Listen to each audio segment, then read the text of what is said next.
Hello friends, good morning. Welcome to my new travel blog.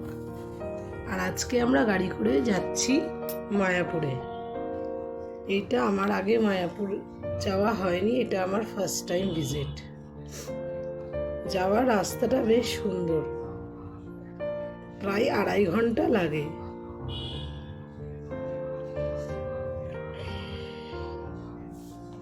আর এদিকে ছেলে নিজের খেলনা নিয়ে গাড়িতে উঠে পড়েছে, একদিকে মোবাইল আর একদিকে ওর ব্লক গেমস।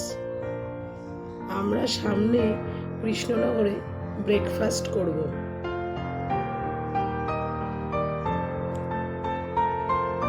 এখানে শঙ্কর মিষ্টান্ন প্রতিষ্ঠান, এটি অনেক পুরনো মিষ্টির দোকান এবং এখানেই আমরা জলখাবার সেরে মায়াপুরে যাব। আপনারা এখানে আসতে চাইলে গাড়ি নিয়ে অনায়াসেই আসতে পারেন, এখানে গাড়ি রাখার বন্দোবস্ত আছে। আর হোটেলের মাঝখানে খুব সুন্দর ছোট্ট করে ফুলের বাগান হয়েছে। আমরা জলখাবার সেরে এবার আরেকটু এগিয়ে গিয়ে বাঁ দিকে টার্ন নিয়েছি। রেল ব্রিজটা ক্রস করার খানিক বাদেই আমরা ইস্কনের মন্দির দেখতে পাবো। মন্দিরের পাশেই একটি গাড়ি রাখার জায়গা করা আছে, যাতে ভক্তরা যখন ঘুরতে আসবে বা ট্যুরিস্টরা আসবে সেখানে গাড়ি রাখতে পারে। আমাদের গাড়ি রাখা হয়ে গেছে এবং আমরা আস্তে আস্তে মন্দিরের দিকে যাচ্ছি।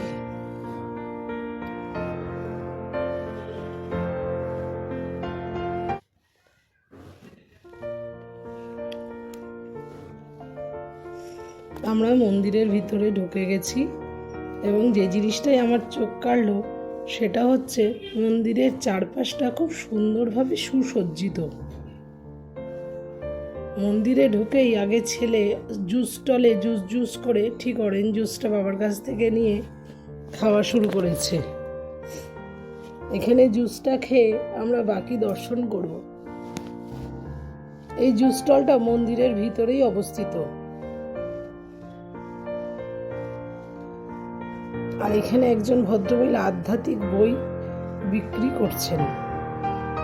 মন্দির প্রাঙ্গণে খুব সুন্দর বিভিন্ন ধরনের ফুল এবং বিভিন্ন রঙের পতাকা দিয়ে সাজিয়ে গুছিয়ে রাখা আছে।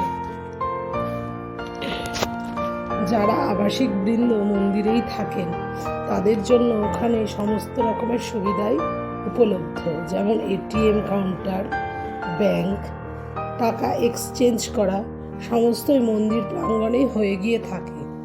তাদের বেশি বাইরে যাওয়ার প্রয়োজন হয় না এই নিত্যদিনের কাজের জন্য।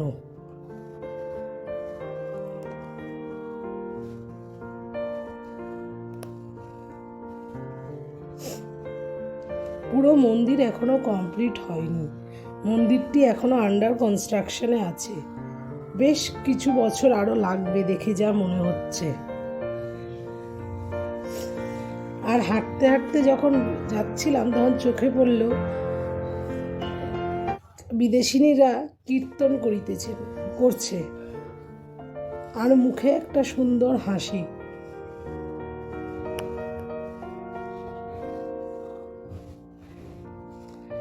পুরো ইস্কন মন্দিরেই চারিদিকে এদের গান শোনা যায়। বিভিন্ন জায়গায় দলে দলে তারা বেরিয়ে গান করে থাকেন। আর একটা জিনিস যেটা আমার চোখে পড়েছিল সেটা হচ্ছে বিভিন্ন জায়গায় আবির দিয়ে তারা আলপনা করেন। আলপনাগুলো খুবই সুন্দর, কিন্তু তারা সেই আলপনার ছবি তুলতে বা ভিডিও করতে দেয়নি, সেই জন্য সেটি আপনাদের দেখাতে পারলাম না। আমরা পিছনের দিকে গিয়ে দেখলাম রাস্তার ধারে ছোট ছোট খেলনার দোকান আছে, আর বাচ্চাদের সেটি একটা আকর্ষণের জায়গা। আমার ছেলে ওর বাবার সাথে গিয়ে তার বাবল গেমটা ঠিক নিয়ে নিল। এইখান থেকে আমরা একটা টোটো নিয়ে গোশালার উদ্দেশ্যে রওনা দিলাম। এখান থেকে টোটো অ্যাভেলেবেল আছে, আপনারা চাইলে টোটো নিয়ে যেতে পারেন। আর চারিদিকে সবুজ, বেশ ভালোই লাগলো। গোশালার ভিতরে ঢুকে ছেলে তো ছেলের মতো এদিক ওদিক তাকাচ্ছে, আর আমার এই গরুর শিংটা বেশ পছন্দ হয়েছে। কি বিশাল বলুন তো।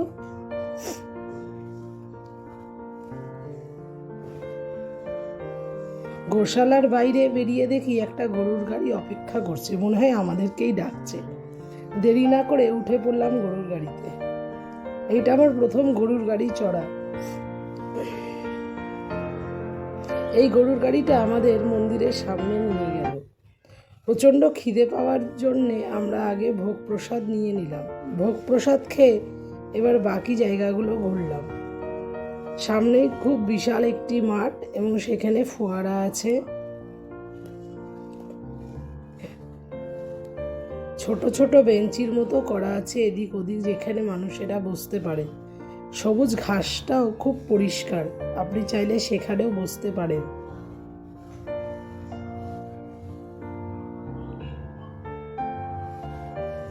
মন্দিরটা একটু ঘুরে তারপর আমরা বাড়ি যাব। এদিকে বিভিন্ন ঘাট আছে যেগুলো আপনারা চাইলে ঘুরতে পারেন, কিন্তু ছেলেকে নিয়ে অল্প একটু ঘুরবো বলে আমরা আর ওইসব ঘাট ট্যুর করিনি। সন্ধ্যা আরতিটাও খুব মন কাড়ে, কিন্তু আমরা সন্ধ্যা আরতিও দেখিনি, তার আগেই ফিরে এসেছিলাম। একটু চারিদিক ঘোরাঘুরি করলাম, করে ঠিক সন্ধ্যার সময় আমরা ওখান থেকে ফিরব।